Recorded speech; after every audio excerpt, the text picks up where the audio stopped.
Have you ever spent hours studying, only to realize you remember almost nothing the next day? You highlight, you reread, maybe you even copy your notes twice.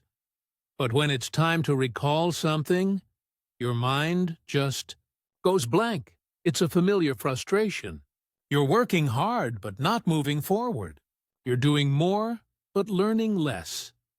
And that's the painful truth most students never question. We often mistake time spent studying for knowledge gained. But those two things are not the same, because the brain doesn't learn through repetition alone. It learns through understanding. And that's where one of the most powerful methods in learning comes in.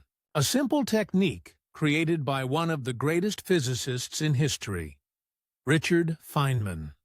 In this video, we'll explore how to study less but remember more using the Feynman Technique, a method so simple it almost feels too easy, yet it transforms how you learn anything. We'll break it down into 4 steps: how it works, why it works, and how you can apply it to any subject starting today.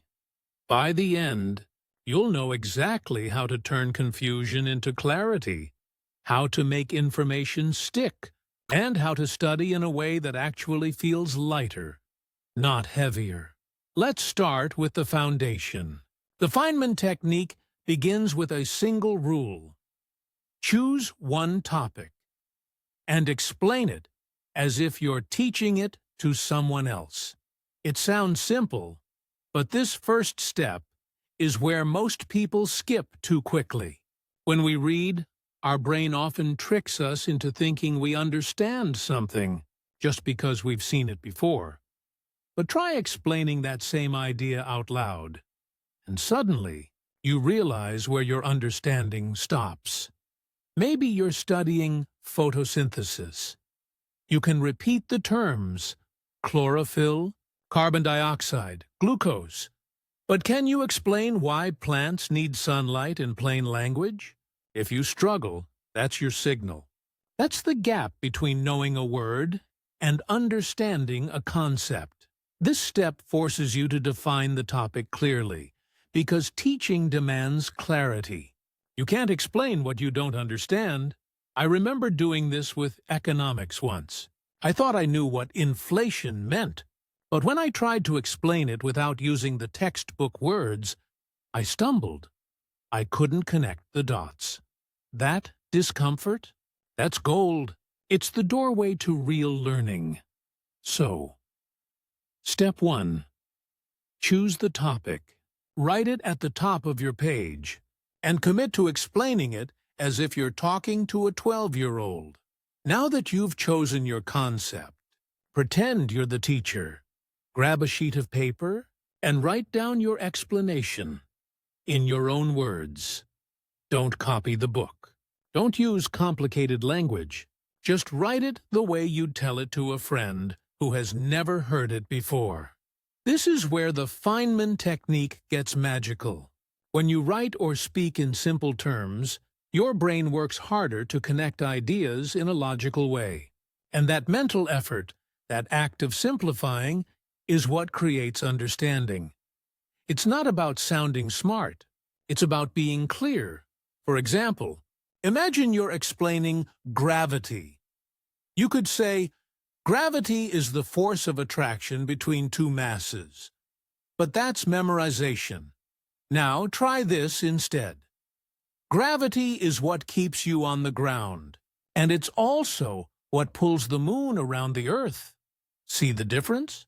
When you can say it that clearly, you understand it. Here's something that helps. Record yourself teaching the concept out loud. You'll immediately hear where you hesitate, where you pause, where you sound unsure. Those are your weak spots. And that's what you fix next. This step is where the learning actually happens. As you try to teach, you'll notice certain parts that don't feel natural.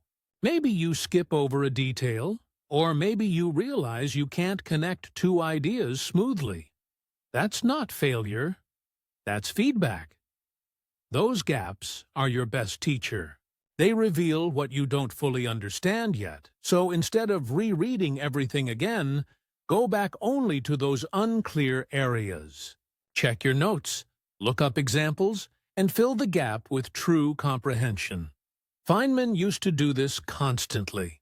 He'd take his physics topics, explain them to imaginary students, and whenever something felt fuzzy, he'd revisit that part until it made perfect sense.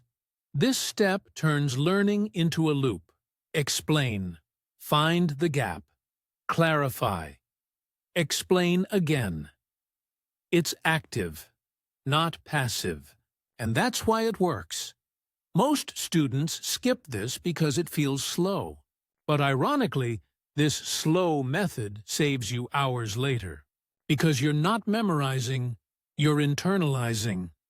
Once you've filled the gaps, it's time to simplify again, even more. This is where deep understanding begins to shine. Try to explain your topic using analogies or examples from real life. If you're studying biology, maybe compare a cell to a small city, with the nucleus as the mayor and mitochondria as power plants. If it's math, think of it as a story about relationships and balance. Analogies connect new knowledge with what your brain already knows, and that's what makes information memorable. Here's why. Our minds don't store facts as isolated bits. They store meaning, patterns, and stories. The more connections you build, the easier it becomes to recall later. So if you can teach a concept through a story, you've not only learned it, you've mastered it. Now, don't treat the Feynman technique as a one-time activity. It's a learning habit. Once a week, take your main subjects and explain a few of the hardest concepts again.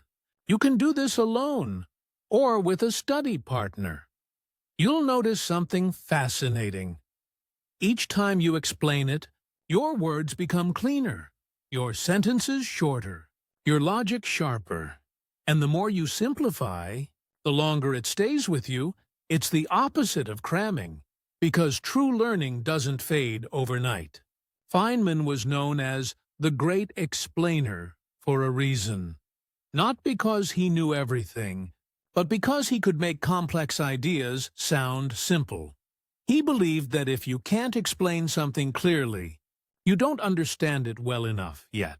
That belief shaped his entire way of learning, teaching, and thinking. And that's what makes the Feynman technique timeless. It's not just about remembering facts. It's about training your brain to think clearly. When you can do that, you don't just pass exams, you actually understand the world better. But before you start, here's one caution. Don't oversimplify. When you strip an idea down too much, you risk losing its meaning. The goal is to make it clear, not shallow. If you find yourself saying, "Oh, it's just this," stop and ask, "Have I lost the depth of the concept?" Good teaching keeps the essence intact, even when it's simple. So let's recap. Choose one topic. Explain it simply. Find your gaps. Use analogies. And review regularly. That's how you study less, but remember more. And if this method resonates with you, try it today. Pick one topic and see how it feels to truly understand, not just memorize, because learning isn't about how much time you spend. It's about how deeply you connect with what you study. Thanks for watching, and if you found this helpful, don't forget to subscribe for more simple ways to learn smarter, not harder.